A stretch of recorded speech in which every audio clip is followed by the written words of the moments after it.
Good evening, everybody. Tried to find something of interest in this market, but unfortunately I couldn't. We've gone through lots of times where the market will be flat like this for a month and a half and then moves one way or the other. Now we're basically into 3 months of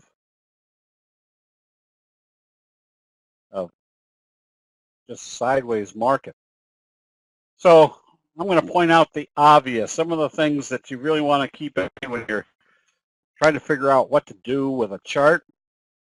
So remember what happened on Friday. We had a big up day. I mean, it was huge. It showed that there might be a big reversal coming back off the bottom of this wedge type formation. But notice what it did at the end of the day. I think the Dow was still up 88 points at the end of the day. It was up, it may not have been that much, but it was up on the day. But notice what we could recognize with the graphics of candlesticks, that it was trading back below where it opened and back below the T-line. So it just throws that very simple analytical rule that we have, that if it's trading below the T-line, it's probably in a downtrend. And as we saw today, and this is not a coincidence. This is kind of natural, results. Look what the high was today for the Dow, right smack dab on the T-line. Look where kind of the high was on Friday for the NASDAQ, right up here at the T-line area. Came back down. So this all kind of comes back to our, set of simple rules. The bigger the signal, the more compelling there's been a change of investor sentiment. And the transportation index, same scenario on Friday, came up. Now, had it closed up here or anywhere above the T-line, that would have pretty much told us that the trajectory of the markets were back to sideways. The fact that they came and closed back down below the T-line told us we're still probably heading back to the obvious spot, which in this case would be the 50, which would be kind of testing that low that we saw on Thursday. So the reason I'm pointing this out is prices usually move in a consistent manner, and we've been able to come up with confirming indicators to tell you what that consistent manner is, which again, the T-line after sell signals close below the T-line pretty much tells us we're more in a downtrend than an uptrend. Now, some of the influencing futures, for example, look at gold. Gold has just been moving sideways here for the last 2 weeks in the oversold area. So what's that logically telling us? That with the oversold condition moving sideways, there's usually two directions from here, obviously, up or down. We're going to be able to see based upon which way they come out of this kind of wedge formation, and especially if they do a strong buy signal and close back up above the T-line. Crude oil, as you can see, when it broke this wedge, and we're going to be doing a session on wedge. Can everybody see what a wedge basically looks like? And the reason I ask this is a lot of times what I see is kind of obvious. Other people can't see. I kind of equate it to looking at those charts to see if you're colorblind. All right, here was the wedge. Kind of see where it kind of narrowed down until crude oil broke out through this level. Gave us a pretty good run here.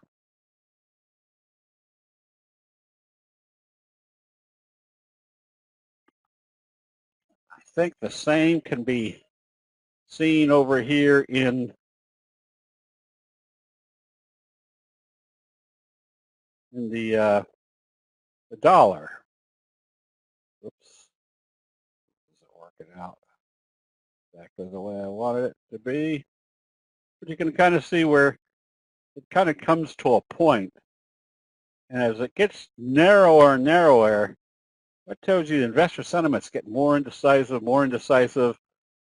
and then boom, it breaks out to the upside. Now we have the advantage. Is there a wedge in crude oil right now? I'll have to go back to that. I don't think so. I think it's just a J-hook pattern. But notice what happened when they broke out to the upside. First of all, we had the series of dojis that was kind of hugging the bottom of this wedge. That alone should have told us they're going to usually move it in the direction of how they take it out of this indecisive stage. In this case, they took it up, closed it above the top of the wedge channel. Then notice what they did. That doji sandwich, that was more confirmation that we'd broken out. Usually you're going to get a pretty good run. I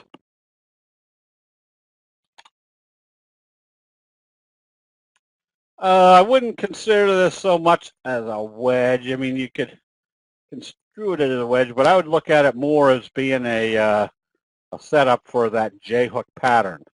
And the reason I would consider it a setup for the J-hook pattern, notice what happened when it got right back here to the T-line. Very indecisive. So if it starts curling back up, get a wave 1, wave 2, obviously going into wave 3. Is it a flag? Yeah, I guess you can consider it a flag. And I hate to admit this, but I'm not too much up on what the difference is between a flag, a pennant, or a wedge formation. I think they're all got the same characteristics. Let's see. We started buying cotton today because you can also kind of see what the trend lines are telling you.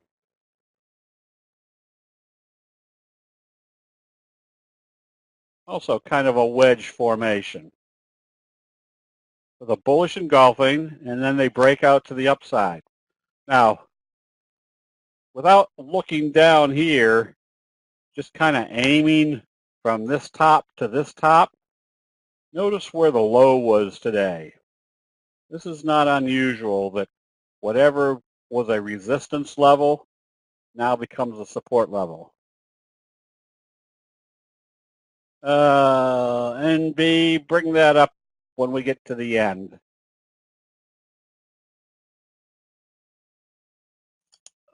Again, moving averages.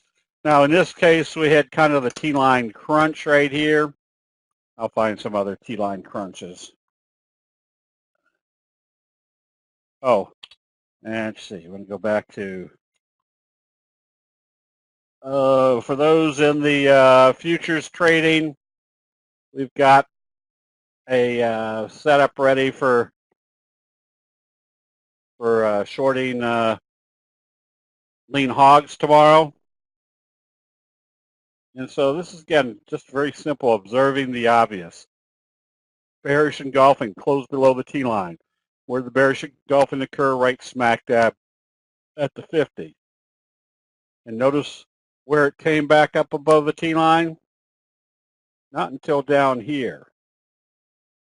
So that gave us the impression that there could be another move back up to the T-line. However, knowing what this signal is right here, it's bigger. There's kind of a bearish engulfing evening star signal, closed back below the T-line. Now, if it breaks through this level, what do we have as a pattern?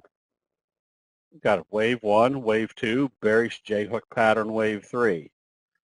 So I look for these type of setups because this is much more compelling than just trying to short here or here or here, because it's already moved. This told us there was some reprieve in the selling pressure, some profit taking. Now they're starting back down again. That's got a much more compelling reason to start going short than shorting here. Here, notice where we are in this whole downtrend in the oversold area. This at least gives us something to hang our hat on as far as a reason to be shorting. All right, let's take a look at a few of the stocks. Yard is still working well, and the reason is it's got some compelling information here. Now, again, here's that T-line crunch. Notice when it came up, failed, they couldn't close below the T-line. Oh, Don, it's not that they're any more predictable. They're always a little bit more predictable because there's so many less influences on a commodity. Because most commodities only have very few factors that move the price. If it's the grains or the meats, it's supply and demand. Grains, it could be the weather conditions. Whereas with a stock, you've got to worry about which way the market's moving, which way interest rates are moving, which way the earnings might be expected for the company. You've got many multiple factors that move a stock price compared to just a very few that move a futures or a commodity price. Can it be bought over the current level? Yes. Because essentially you got a couple things going for you. First of all, you've got the kind of the bobble breakout. You've got the T-line crunch. Notice what happens when they go through the resistance level. They come back and it's kind of acted as support. Where do they act as support? Right smack dab off the 200, off the 50, back up above the T-line. So essentially you got a little bit of J-hook in here. Now, the reason that you like these pullbacks, or should like these pullbacks, is because it tells you there isn't exuberance. Notice in the case over here, but when they started selling it off hard with no profit taking in between, they came all the way down and then popped it back up against going counter trend and then back down. Whereas something like this is they're going up, profit taking, going up, profit taking. It makes the trend a lot more consistent because you don't have that huge profit taking. So yes, I would still be a buyer. Where did it close today? 28.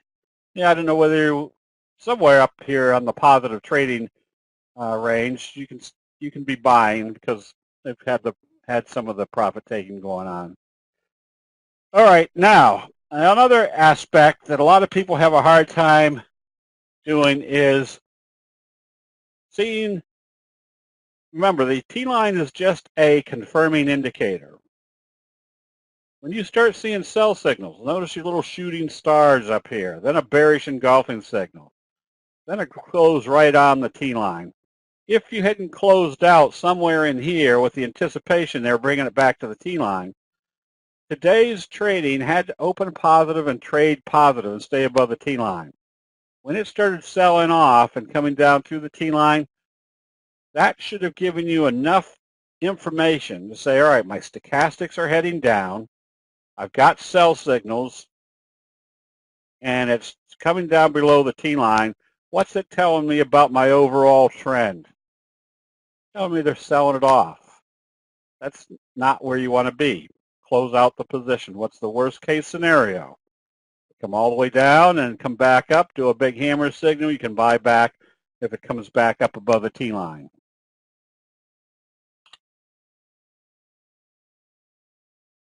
Here's that case right here, where CRK, what is today? Monday, Friday, started trading down here. That looked scary. So if I was holding on to this and I decide this doesn't look good, close it out, and then it came back up and closed above the T-line, I'd be more apt to say, all right, I want to buy this back if it starts trading positive. Today gave you more confirmation that the T-line was going to be a factor, because notice where they brought it to. They bounced down here to the T-line and back up again. So this makes for easy evaluation of what you should do with a position. In this case, you use a simple rule. You want to stay long until you see a sell signal and a close below the T-line. At this point, if you hadn't bought here or somewhere in here, pick a spot that tells you the probabilities are pretty good they're going higher. So somewhere right around the 875 level would tell me, they've broken out. They're confirming my pattern. On CRK, would you have closed it out intraday Friday because it was cross below? Probably. If I saw, and if it did it early in the morning, I probably would have closed it out. And the reason for that would have been, well, let's see, it did converse what the market did in general, where the market on Friday headed up strong. At the same time, CRK was selling off. That would have told me, there's nothing there. Close it out. So once again, there's many times where I'll close out a position when it doesn't look good and buy it back when it does look good. Does that help or hinder my profitability? It does in the case where I'm not holding on to something where I'm taking big losses. It may mean that my potential gains are smaller, but remember, every time I'm in this position, I'm in the direction where it should be moving. So I've got a lot more correct trade ratio statistics than holding on to losing trades.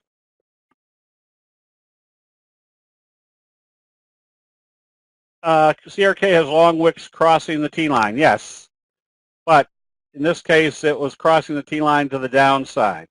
So remember, one very important aspect of candlesticks is that there's only two important decisions made from candlestick analysis that the Japanese rice traders illustrated for us. Where does it open and where does it close? Everything in between on any given time frame is just noise. It's where the final decisions are made. So there's a lot of times where I look at something, and if I didn't close it out, what's my criteria? It has to close above the T-line to stay in it. If it closed below the T-line, what's that tell me about my strength of my bullish strength? It's pretty well gone. It's closed below the T-line. Anytime you see something that is closing back below the T-line, it just gives you much higher probabilities that it's now in a downtrend versus being in an uptrend. Would you consider this a cup and handle? Yeah, you could. It's like a little cup and handle.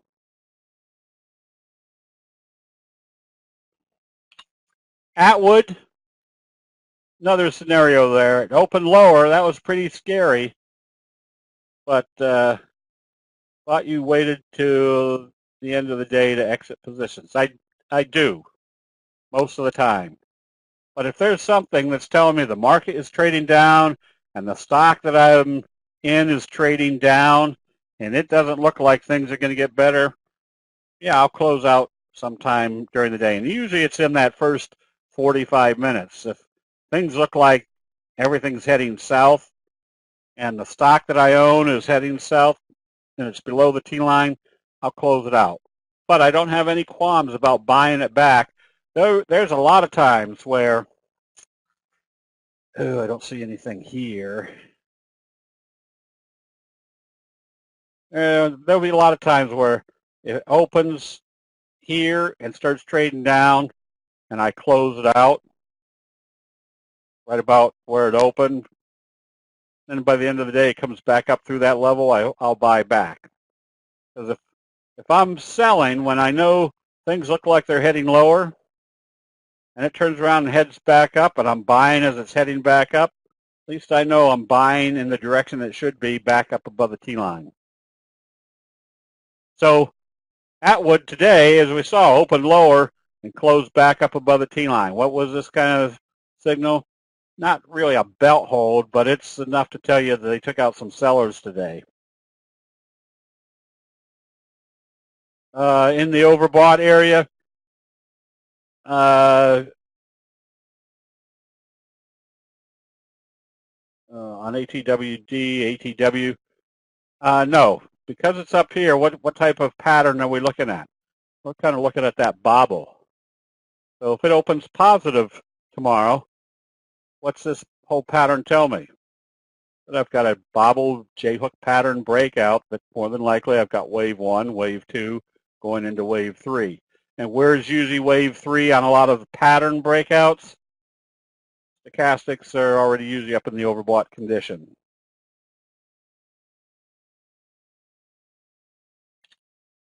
And TRMB, that's kind of the exact same scenario, except here's the breakout level. So this is where you can observe the obvious. I pulled this one up just so you could look at all the things that you should have visually in your mind when you're looking at something like this. What type of pattern do we have here? A scoop pattern. What created the scoop pattern? Well, stochastics got to the oversold area, then we had a piercing signal, bobbled around, then we had a bullish engulfing signal, started trading up, so we could see that the scoop pattern was in progress. And what do we expect coming out of a scoop pattern? That slingshot effect to the upside, which is exactly what happened here. Then look what happened. Started seeing some sell signals that closed below the T-line. Where did they take this back to? Right smack dab off the 50. And what type of data did they finish up with? A left-right combo with a booster to it. Stochastics coming up. What type of pattern are we anticipating coming out of here? Well, notice what we had the last couple of days. Bullish engulfing, doji sandwich, closed right here at the high. What do we do on a positive open tomorrow? We can be buying immediately because this tells us wave 1, wave 2, J-hook pattern, wave 3 in progress. And why would we want to be buying almost immediately? Because what do we expect coming after a doji sandwich? More upside. And if we expect more upside, what type of pattern are we anticipating? A J-hook pattern. And where's our next upside potential? Well, if this was 3 points from here, probably up and around the $32 range. So again, each one of these assessments are based on what's each individual stock move telling us, or signal telling us, what type of pattern is it developing. So EKSO is one of those where, how long do we hold this one? If you bought it, again, what was the message that told us there was a new dynamic in this stock? Doji, doji, doji, big move to the upside right here at the resistance level, started trading positive. So big breakout, that's what we're kind of looking for, is the ones that are breaking out. But is there consistent buying in here? Heck no. But what was the one factor that would keep us in this position? They haven't been able to close this back below the T-line. Oh, Peter, hang on to each individual one. We got a bunch to go through just to kind of give illustrations here. Nugget. Well, Shuzbots, what's happening there? That ain't a fine howdy do. Oops, must be all of them. There we go. Again, notice what type of, and here's another very simple logical assessment. What direction are we heading here? We're heading in an uptrend. What are we seeing as we're in this uptrend? Pullbacks and then new buy signals. Where do you think the next price move should be? Probably you could draw right along the top here, and that's where your next price movement or next price will move to. CLD, kind of the same scenario. Once it broke out, right smack dab off the 50, there was times it looked a little bit iffy, but the one consistent factor is it's never closed below the T-line. Now what are we looking at? Sideways, slow curve. If this one opens positive tomorrow, what do we got going for us? A wave 1, wave 2, J-hook pattern, wave 3.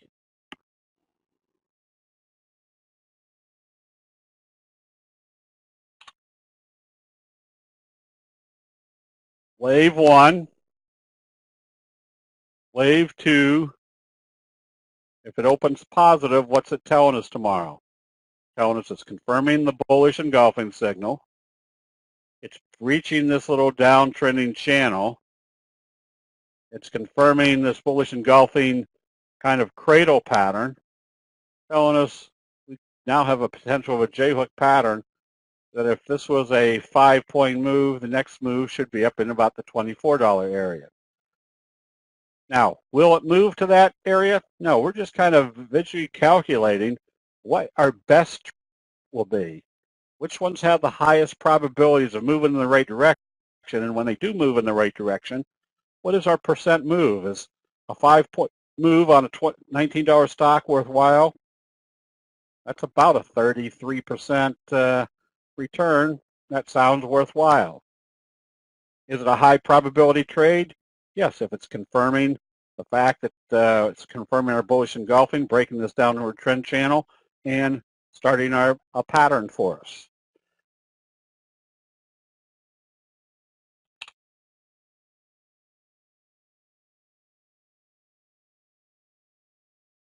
IRBT, almost a kicker type signal, but the important factor was, notice our little resistance level, and how did they get through the resistance level? They gapped through. So bounced off here, wave 1, wave 2. Where's wave 3? Probably somewhere up here, which would be this move equivalent to this move right here. Now, again, will it move there? That's what our prognosis tells us. But what is our ultimate indicator of when to get out of a position? When we see a confirmed sell signal. So if it came up here and did a sell signal, we close it out. It didn't go to our target.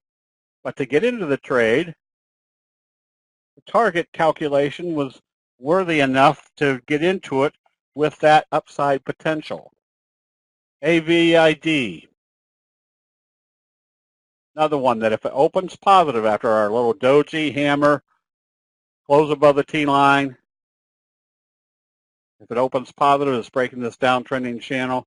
Even if it came back up to the 50, that's a good 20% upside.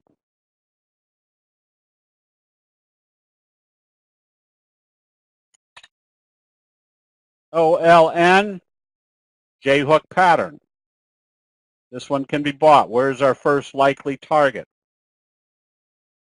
Right up here. So when you can see a signal and see where the T-line is, for example, I was watching live cattle today. On Friday, it did a bullish harami. The day it opened positive. Where was the first likely target? Back up to the T-line. So as far as a day trade, that becomes a very simple calculation of what should happen after a bullish harami. If it opens positive, it's probably going to move positive.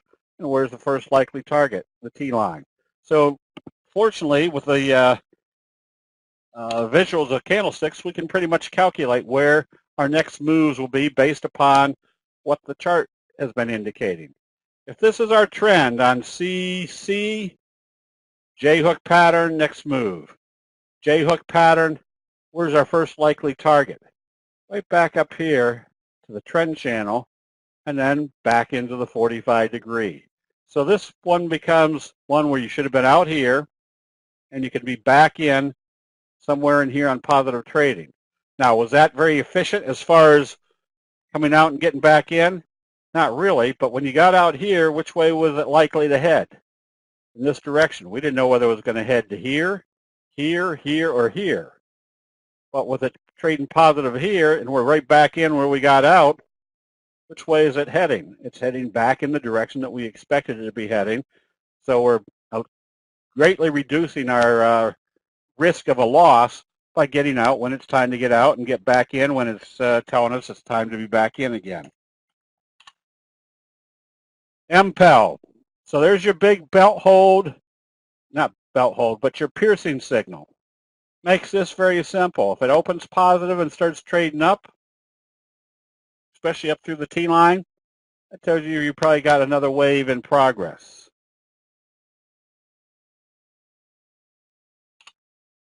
And Nordic, there's your kicker type signal.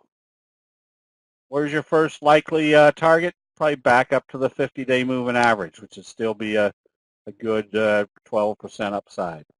Then see what it does at that level. I pulled this one up just because somebody was asking about it in the room. That's got a nice chart to it, but the difference of whether to go after something like this is this traded, I think, 400,000 shares a day, which was a huge day for a $3 stock, this $3 stock. Normally, it's only trading 30, 40,000 shares a day. But this also has told you there's a new dynamic in this stock. You've come out of this big fry pan bottom. Now, if you're buying it, I still wouldn't buy it with very big positioning. But if you bought a small position of it, you expect, because of the fry pan bottom, slow curve breakout through the 200, that you probably got more upside to this one. Okay, on the other side of the coin, short positions. We have still the benefit of the visuals of candlesticks to see where the sellers take control. In this case, every time we hit the 200, they started selling it off. Every time they close back below the T-line, they've taken it down. Where is our next likely target? Well, this is where drawing trend channels is very easy. If we can take this as one point, come down here to a trend channel, this is more than likely our next target is down here at the bottom of this trend channel. Now, will that be exact? Definitely not, but you got enough evidence here to tell you that you've got a potential trend channel, number one. Number two, notice what happens every time it hits the 200. You start seeing selling. So stochastic still heading down. You've got a good possibility they're going to come back down and test the bottom of that channel. Anytime you see a change of investor sentiment, this is SGY. Another one where you could see not so much a trend channel, but kind of a wedge formation. You can pretty much draw a line up through here and pretty much draw a line down through here. You can see how the wedge was setting up. Now you had a left-right combo. The stochastic still heading down, and they gap it down through everything, like the support area. What's that tell us? Probably now we're in another wave. Anytime you see that wedge, and they've broken it down pretty hard, that tells you there's been a drastic change of investor sentiment, that they're getting out with great enthusiasm. That's probably got more downside. You might see that one on the recommended list to go short tomorrow.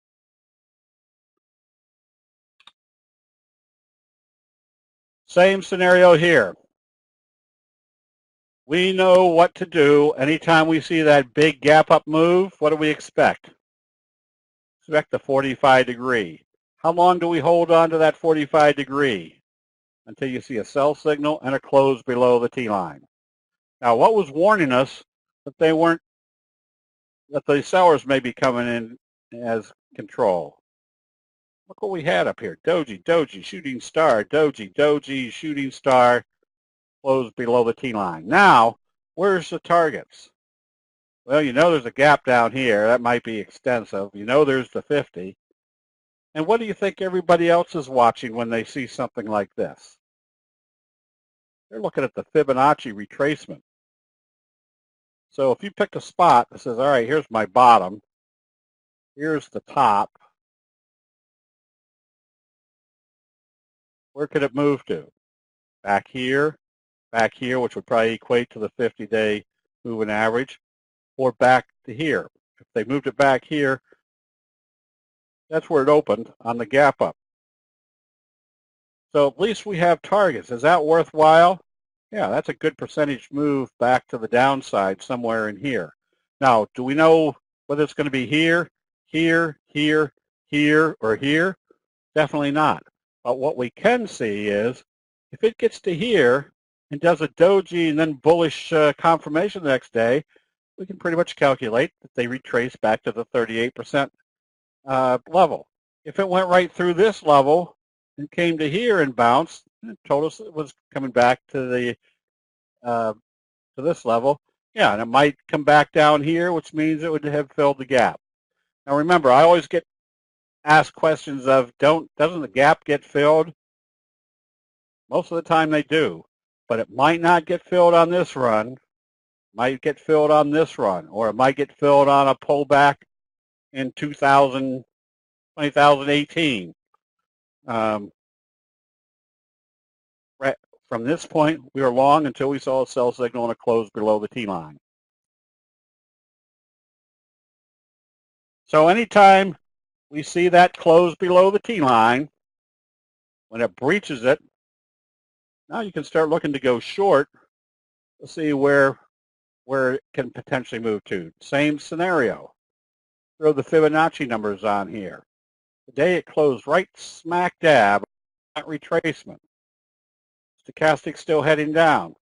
So what would happen? Well, if we saw a bullish Harami tomorrow, that would tell us, all right, they came back, filled this, not quite a gap, but a gap area, and starting back up.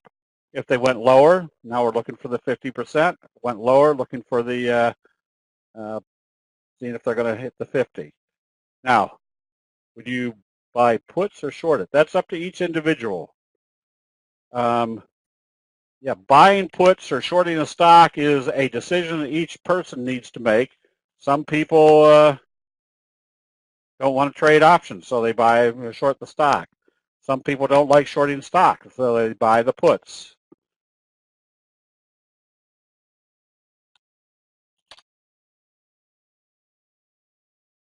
Oh, I did something here that didn't work out well.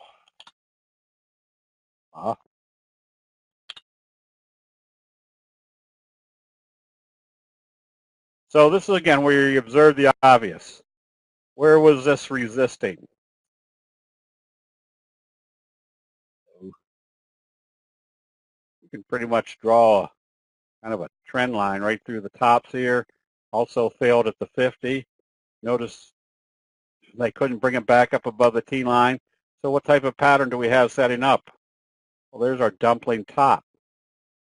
So if they start slamming this to the downside, where's our next likely potential target? Right down through the bottoms here, making somewhere down here your target. So again, what does that mean? What do I want to do here? Does that mean it's going to get there? No, but at least we have something to target now, because that's not out of line with what the trend was doing. And every time they brought it up, they failed at any resistance level.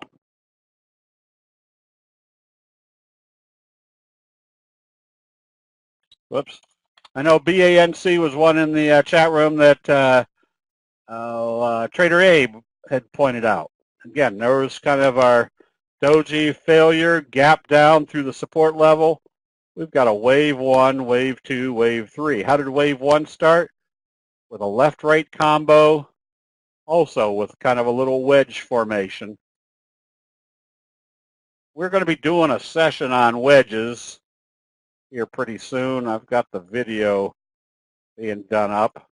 But anytime we can see something that looks like a wedge and they break it, not so much the fact that they break it, but they break it with a bearish signal and then confirmation. So they've got a wedge formation that they've breached with a strong bearish signal, left-right combo, and a close below the T line. You add up all those factors, that tells you you've got a good situation to go short. Now we've got kind of a breach of this level and a rollover. So if this is wave 1, wave 3 has some more downside. Let's see, that was almost the same as our recommendation in shorting Moss.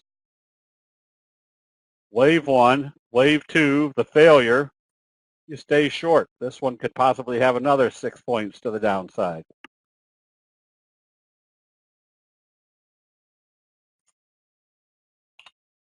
PBYI, bearish engulfing, left-right combo. Bearish engulfing, left-right combo, evening star signal, failure. We're in a downtrend until we see a buy signal and a close above the T line. We're getting down here, And this is the advantage, again, of candlesticks, is we can see what type of investor sentiment was occurring when they hit a support level like the 50. There wasn't really any reversal signal here. It was just still selling. So if the 50 isn't going to hold, where do you think the next target could be? Right down here at the 200. So again, with that T-line and no buy signals or any reversal signals at a support level, that just allows you to stay short until you see something that told you there's a reversal. This is Pandora. Now on Pandora, where would you start looking to cover a short position? Remember our simple rule that the Japanese rice traders tell us. Where do most people sell? They panic sell at the bottom. And what illustrates that? If you see a gap down in the oversold condition, that's a pretty good indication that that's the last gap selling. If I was short, I would right now have my buy stop right here, just 1 penny above today's high, because if they have enough strength after gapping it down here in the oversold area to bring it back up through that area, this was the signal telling you that there was about ready to reverse.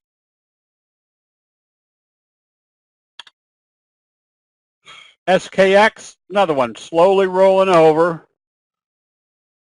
What's the assessment of this chart? We're in a downtrend. Where's the next potential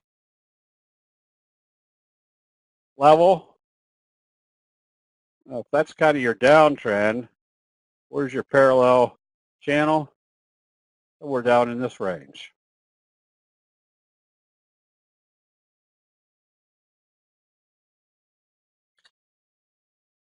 GCO.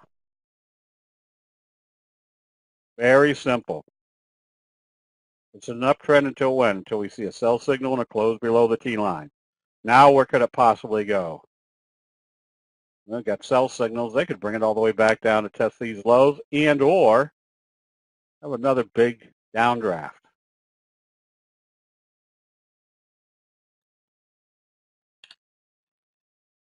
Tractor Supply. Slow curve. Could be wave 1, wave 2, going into wave 3.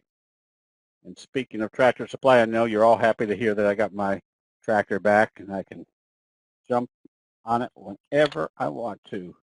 Yes, another slow curve.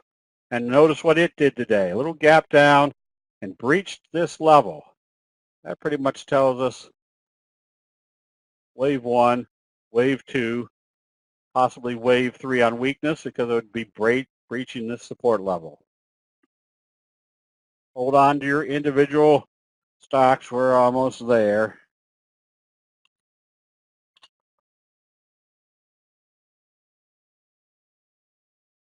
Navistar, this one I wouldn't be afraid to be shorting or buying puts on a weaker open tomorrow. And NEWM, another one that is setting up that if it opens lower, notice how you started your downtrend, a kicker signal. Now you've got a little evening star signal. This could be wave 1, wave 2, wave 3 coming down here somewhere. Kind of coincide with hitting the bottom of this trend channel. So anyways, the reason we wanted to kind of review these was that there's some very simple observations. You don't have to make the analysis of candlesticks that difficult. All you have to do is see the logic or the convergence analysis is what I call it. Every time you can see more reasons why a trend has the probabilities of moving in a certain direction, the higher the probability it's going to move in that direction. Kicker signal below the T-line. You stay short until you see a buy signal and a close above the T-line. A bullish Harami with bullish confirmation. Where do you think the first target's going to be? Back up to test the T-line. So if you were short, you covered it here, you can re-short it here, knowing that they aren't going through the T-line, they're still heading lower. All right, so I guess that's about all I got for right now. Are there any general questions on candlesticks?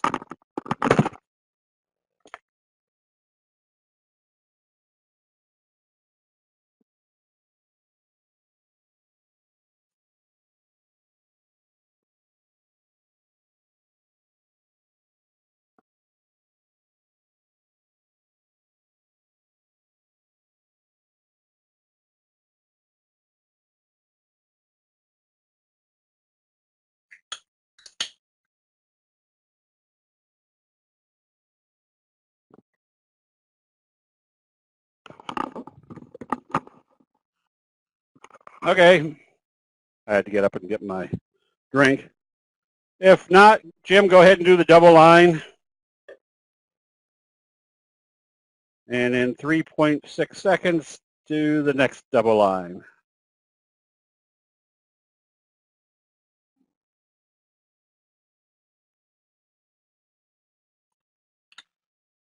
Whoops.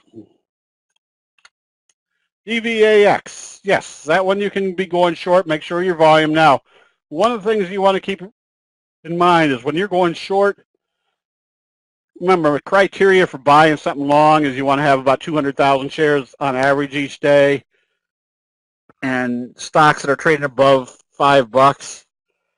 When you're going short, the more volume you have, the better the probabilities your brokerage firm is going to have that shares of that stock that they can borrow from another account so you can short it to somebody else. If you hit some that only trade 230,000 shares, they may not have that stock in inventory for you to trade. But then again, that's where you can go back and buy puts, but that's the same problem. If it's a low volume stock, usually the volume is low on the puts. IFVN, another one that you can go short on weakness tomorrow.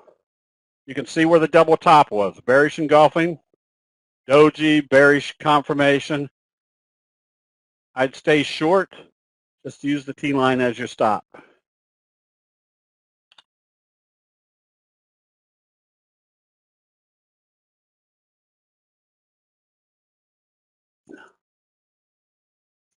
XIV, right now you should be short, but it's still not a very exciting chart. Pretty much sideways.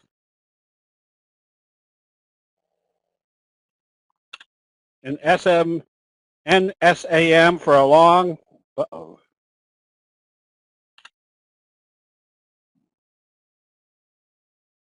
oh, come on. Yes, if this opens positive tomorrow, at least you know where your first likely target's going to be coming up into the trajectory. IRM, yes. Now, the thing you have to be aware of right here is you're in the oversold area, you've got a support level, so if you short it, you just become a lot more observant as to what happens right here. If they breach this level, now you've got your bearish J-hook pattern in progress. TAS, stay long on this one. That's the small cap bears. Yep. Just be aware of the fact you've got a fry pan bottom. Here's your breakout. So obviously you're going to need to see more weakness in the markets for that to break out to the upside. Cray traded up a little bit today, but notice where it moved to. Came right up, hit the T-line, and sold off. So even though you're in the oversold area, you still haven't had anything to tell you the bulls have taken control. You're still in a downtrend. EXC, you can stay long, but very simple. Don't let it trade lower tomorrow. If it does, close out the position. It's lost its energy. NVIDIA, I don't know why we're getting delayed on these charts. Nothing exciting here, and probably lack of excitement due to the fact that it's in an uptrend, but it's in a pullback. I probably wouldn't be long, and I probably wouldn't be short this one. Doesn't have any real compelling weakness, and the strength will be when it gets back up above the T-line. CAN doesn't come up over here on this one. I guess that's that small over-the-counter stock. Let's see. How do we...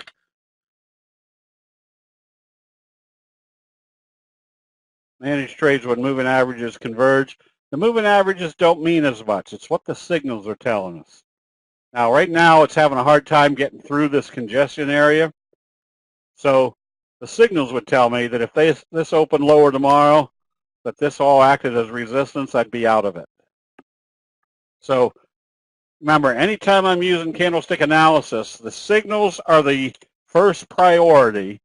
Everything else after that is confirming indicators. So the same scenario here. You can also see a little wedge formation. Your stochastics aren't going anywhere. If you were long, I would have bet out today or be out on lower trading tomorrow. As you can see, it's in a wedge. So not only does the wedge tell you when there's going to be a breakout, wedge also tells you when it's not going anywhere. You want to be waiting or take your money and go until that wedge comes to a point. RGR, nice slow curve. You stay long on this one. Just watch to see what it does once it gets to the 50. And ACAD, you stay short, but you did have a bullish Harami in the oversold area. If it opens positive tomorrow, I'd probably close out at least half the position. And then if it came back up through today's high, I'd close out the other half. That would tell me they're bouncing it back up to the T-line. U.S. Steel, probably wouldn't be long or short this one. You're in a support area. Stochastics oversold, and you haven't come up above the T-line. I wouldn't do anything with this one right now. And G-Pro, another one that has to open lower tomorrow if you're short. To stay short, if it opens positive, you can kind of figure they're at least bouncing it back up to the T-line. Based upon it's going to move in the direction of how they open it after a doji. FEYE, you stay short. And again, this is very simple observation. Look at your trend line right down through the tops. Look at your failure at the 50. Nothing yet to tell you there's any buying, and it broke this kind of support level. Whoops, right through here. Let's see if I could do a trend that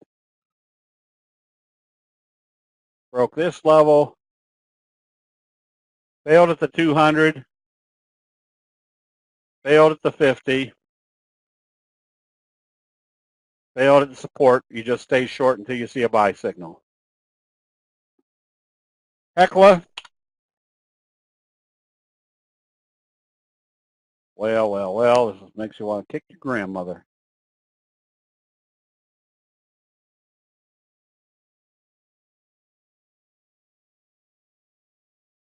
Well, something's happening here. What's happening? Let's see what else is. Amazon is one that, this is, again, where you observe the obvious. The obvious was you had a nice run. Then you saw your left-right combo. You started seeing selling. You could see how it was curling over. Even on Friday, when they gapped it up, it had the potential of doing a J-hook, but it failed by coming back down and closing below the T-line. Back in here, we had bought the 822.50 puts and sold the 812.50 puts for a net, I think it was $3.64, with the idea that if you threw your Fibonacci numbers on here, that the first target was right where it closed today, which was 812.95. Still got some more downside, so still got more targets. Now, if it closes below 812.50 on Friday, that means the 364 that you bought, or you bought the that put spread, you can cover by closing it out at 10, which was the difference between the 822.50 and the 812.50. So you made $6.40 on your $3.60 trade.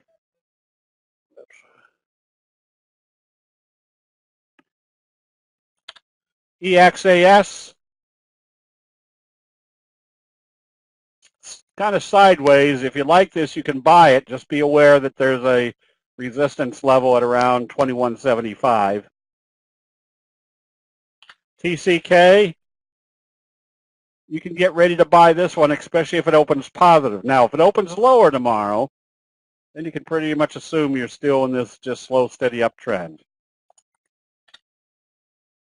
BXE, that one, if it opens lower, you want to be out of, because it got up close to the breakout area and did a bearish engulfing. That tells you there's not a lot of strength there. I'd probably be moving on to something else. IMAX. Came back and consolidated right back to the T line today. So if it opens positive, your first target is still the 200. If it opens lower, you're going to be caught in a little bobble, which means probably for the next 2 or 3 days, you're going to be caught in between the 50 and the T line. Then you just buy it if it comes back up above the 50. CRM, another one that looks junky. I probably wouldn't be long or short this one right now.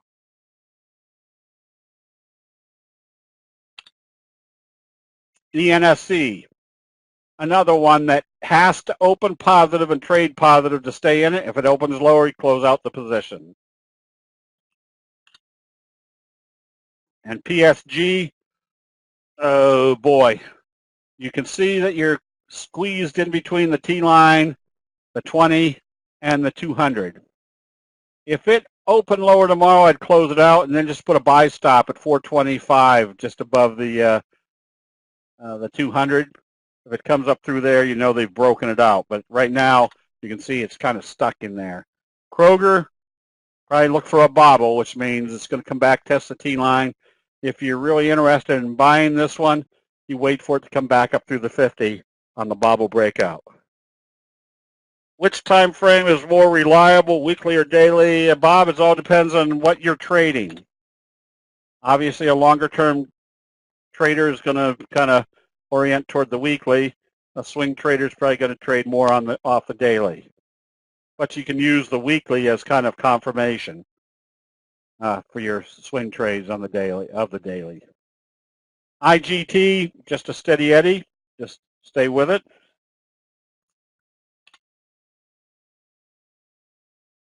LC, CBDS, just not doing it. ORN, stay long as it stays above the T-line. BVX, nothing here. This one should have been closed out last week when it closed below the T-line. Nothing here. More than likely, it's moving sideways, waiting for the 50 to catch up. And MDXG, nothing here either. It probably wouldn't be long or short. Just nothing on that chart to be of interest.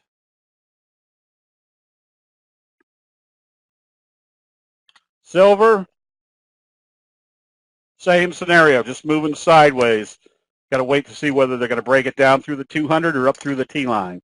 But right now, I wouldn't be trading this one at all, either long or short. Ford, just nothing here. It just never got started. If you're short, you stay short, but it's not very exciting at this point. Yen, stay short. Hard to trade because of the overseas trading in it. Goodyear, right now you stay short. Wait to see. If I was short, I'd use today's high as my stop. WAC, just stay long. Look for the 200 to be the target. Primo Water, it's coming back to test the T-line. Then you have to see what it does from there. Lilly, stay short. Look for the 200. STX. STX, I wouldn't be long or short on this one right now. You can see it's basing, but nothing happening. So that'd be a case where I just close it out. I think we did this one. ESNC should be closed out on weakness tomorrow. SPHS. This one you can get ready to buy. Just watch to see what it does at the 50, which kind of coinciding with that little peak. MYGN. Nothing here. You have a doji sandwich. Look more like a doji sandwich on the other charts. But right now, if you were short, you should have at least covered it today, especially if it came up through the high of yesterday or of Friday. Kinder Morgan, stay short.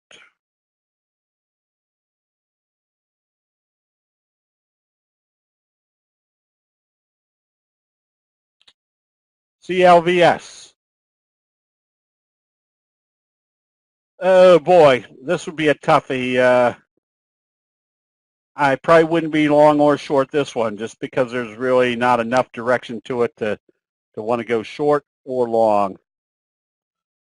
Yard, still use the T-line. It shouldn't come back below the T-line.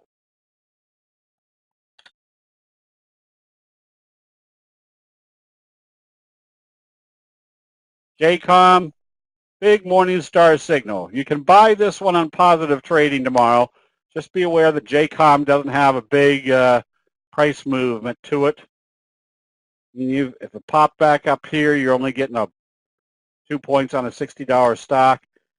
You can be buying this one with the expectation it's going to come up and test this level on positive trading. Definitely needs to break this downtrending channel, though, very quickly.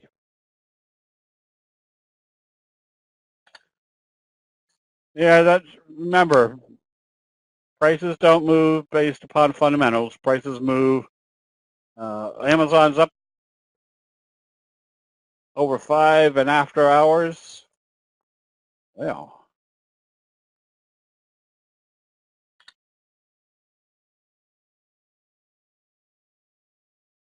it is.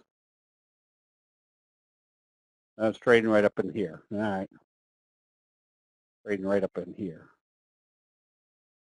But remember, doesn't mean anything until they open the markets for the big boys when everybody comes in with their decision making. I'm guessing Amazon's popped up because Netflix was up. Last time I saw it, it was up near 119.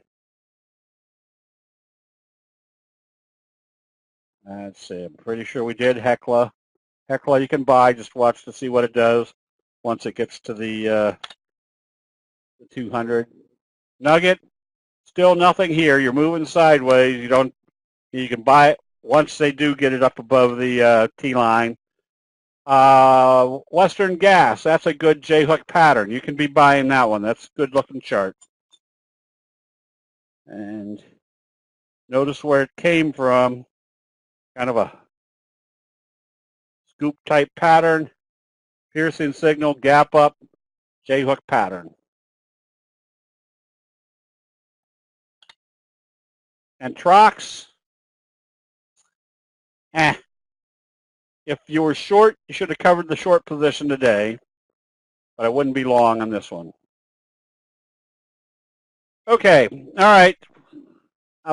Usually by this time the cold weather is starting to set in, and we start doing some weekend sessions. We're probably going to do a weekend session here pretty soon on going through the major patterns to show how to use them effectively.